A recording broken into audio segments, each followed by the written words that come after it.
Assalamualaikum warahmatullahi wabarakatuh. Bismillah, alhamdulillah, Allahumma sholli ala Muhammad wa ala ali Muhammad wa ba'du. Anak-anak semuanya dimanapun sedang berbahagia. Tadi kita sudah tadarus halaman 25. Sebelumnya kita membahas pemaknaannya. Nah, sekarang kita kembali membahas hukum bacaan. Hukum bacaan apa? Nah, sebelumnya jawab dulu pertanyaan Yanda. Di sini Yanda tampilkan potongan ayat yang tadi kita baca di halaman 25 ya. Nah, oke. Di sini ada la ayatin. La ayat ini hukum bacaannya apa? Hukum bacaan a kemudian ya. Walladzina amanu amanu nih hukum bacaannya apa? Nah, di bawah sini ada ayat yang sama dengan font yang berbeda. La ayat tulisannya begini. Kemudian walladzina amanu ini jelas berbeda. Ini adalah mushaf yang cetak di Indonesia, sedangkan yang ini mushaf yang atau mushaf standar Madinah, ini standar Indonesia, jadi berbeda begitu. Nah, ini mad apa? Apakah semuanya mad tobi'i atau mad badal atau ada mad tobi'i ada mad badal begitu? Nah, jadi sekarang ini kita akan membahas mad badal. Mad badal itu bisa dikatakan ya, ini sesuatu yang mudah, bahkan sangat mudah. Untuk apa? Untuk diketahui. Mengetahuinya sangat mudah, tapi ini menantang loh. Menantang, bahkan bisa dikatakan sangat menantang. Untuk apa? Untuk dipahami. Bisa jadi paling menantang di antara mad-mad yang lain begitu. Nah, kita mulai dari memahaminya dulu begitu. Mad badal apa sih? Mad badal itu? Nah, mad badal kalau dari segi arti, jadi mad badal itu artinya pengganti. Sebelumnya kita cari kata kuncinya, sudah mirip kunci kan ya. Itu adalah hamzatain. Apa hamzatain? Kalau misalnya dua fathah disebut dengan fathatain, berarti ini dua hamzah. Jadi adanya dua hamzah yang berurutan begitu, tapi yang keduanya sukun. Maksudnya gimana? Nah, kita lihat ya. Nah, ada 3 contoh. Kita pilih kata. Yang pertama adalah amana. Tulisannya begini, amana. Contoh yang kedua, imanun. Contoh yang ketiga. Nah, tuh, perhatikan dulu ya. Di sini kalian sudah bisa melihatnya bahwa ada dua hamzah yang bergandengan, ya, bergandengan maksudnya berdampingan ya. Yang kedua membiarkan dirinya mati demi yang pertama. Nah, seperti ini. Jika seperti itu, maka akan terjadi proses pembadalan. Maksudnya gimana proses penggantian itu? Nah, si alif ini akan terjadi proses pergantian dengan huruf apa saja. Karena di sininya itu adalah fathah, maka munasabahnya fathah itu dengan alif. Jadi panjang a mana. Yang kedua sama imanan, munasabah dari kasroh itu huruf ya, maka imanun. Yang ini dari utu bermunasabah dengan apa kalau doma? Wow. Jadi utu. Itulah yang disebut dengan mad badal. Artinya apa? Artinya bahwa huruf alif, huruf iya, huruf waw itu bukan mereka yang sebenarnya, melainkan sebagai pengganti. Pengganti dari apa? Dari hamzah yang sukun. Itulah yang disebut dengan mad badal. Nah, Yanda, bagaimana cara mengetahui bahwa alif ini ya dan waw itu pengganti? Ini jelas berkaitan dengan ilmu sorof, jadi ilmu morfologi dalam bahasa Arab. Yanda sampaikan sebagai pengetahuan saja, tapi mungkin belum bisa mencerna begitu ya. Yanda sampaikan trivia bahwasanya itu awalnya adalah sulasi mujarrad bina mahmuz ya. Apa itu mahmuz fa? Semua kata dalam bahasa Arab yang diawali dengan hamzah. Ini awalnya beriman atau aman, amana. Atau dalam Al-Qur'an yang banyak juga ya, menunaikan, ata, Kemudian kalau makan misalnya akala. Nah, biasanya ketika masuk pada wazan if'al, akroma yukrimu ikroman begitu. Jadi amana yu'minu a'ta yu'ti begitu ya. Nah, maka tidak bisa terhindari bakal ada dua hamzah yang berurutan begitu. Itulah kenapa oleh orang Arab dijadikan mad, tapi madnya mad badal.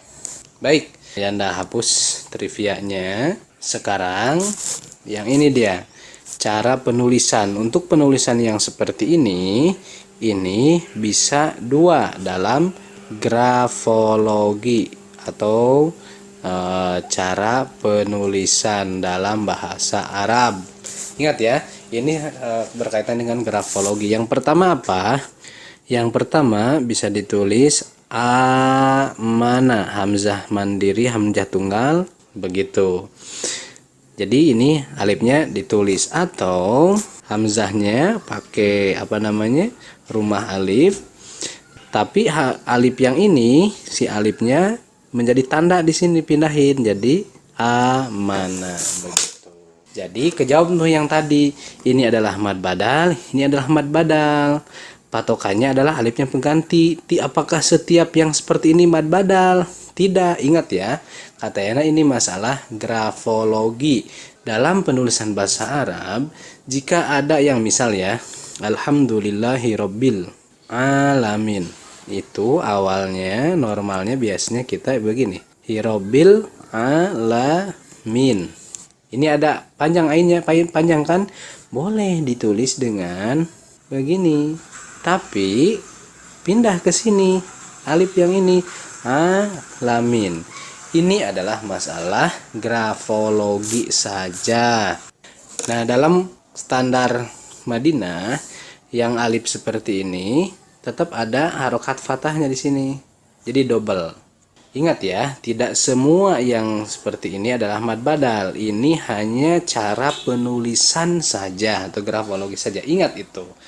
Nah, selanjutnya ada yang disebut dengan syabih badal. Syabih artinya menyerupai, yang menyerupai. Jadi yang menyerupai mad badal maksudnya gimana? Coba perhatikan yang sering aja ya tadi ya, yang sering dalam Al-Qur'an tulisannya gini, a mana atau begini, a mana. Ada, coba kita perinci. Ada hamzah, pertama hurufnya hamzah, kemudian hamzahnya itu panjang seperti mad tobi'i. Ada nih banyak yang mirip seperti ini. Contohnya untuk mengatakan akhirat, akhirah, atau tulisan lainnya akhirah begitu. Atau contoh lainnya misalnya adama, bisa ditulis juga dengan adam. Atau mungkin yang sering kita baca atau yang tadi ada ayatin, atau biasa ditulis juga ayatin, atau bisa juga secara grafologi ayatin, sama ya bakunya. Yang ini dua. Nah, ini menyerupai mad badal juga mad tobi'i, tapi karena kental dengan hamzahnya ini maka oleh ulama disebut dengan syabih badal, lebih menyerupai mad badal. Selanjutnya, syabih badal ini biasa disebut juga dengan mad badal saja. Jadi mad badal itu bisa dikatakan ada dua, ada proses tadi pergantian, maaf ya seperti itu, atau memang yang tadi menyerupai. Nah, begitu, cukup sulit kan bagaimana memahami badal itu kenapa disebut dengan badal? Tapi cara mengetahuinya sangat mudah, adalah setiap hamzah yang dibaca panjang seperti mad asli, tapi ya seperti mad asli. Mudah. Setiap hamzah yang dibaca panjang dalam Al-Qur'an pasti itu adalah mad badal atau mad syabih badal. Contohnya yang tadi ya, kalau misalnya tulisannya seperti ini, ayatil liulil albab misalnya. Jadi sekarang sudah tahu yang ini mad apa? Mad badal. Kenapa? Karena ini hamzah yang panjang. Ini mad apa? Mad tobi'i. Ini bukan huruf bukan dari huruf alif tapi dari huruf ya. Jadi tetap mad tabi'i. Atau contoh lain misalnya dzalikal kitabu la raiba fihi. Nah, dzalika di sini anak ini ada panjang. Nah, ini tetap mad tabi'i bukan mad badal. Jadi ingat, dia kritik alif berdiri ini bukan tanda dari mad badal, melainkan urusan grafologi saja. Begitu ya. Nah, itu adalah ilmunya atau teorinya. Apakah itu penting? Jelas. Itu ilmu tadi adalah penting. Tapi ada yang lebih penting lagi. Apa itu? Bisa membacanya. Insya Allah kalian sudah tahu bagaimana cara membacanya. Itu dibaca mad 2 harokat.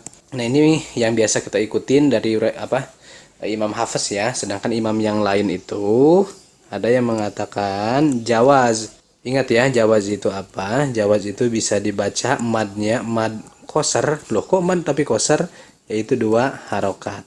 Ada yang disebut dengan mad tawasud, itu adalah 4 harokat. Ada mad yang tul panjang, itu 6 harokat.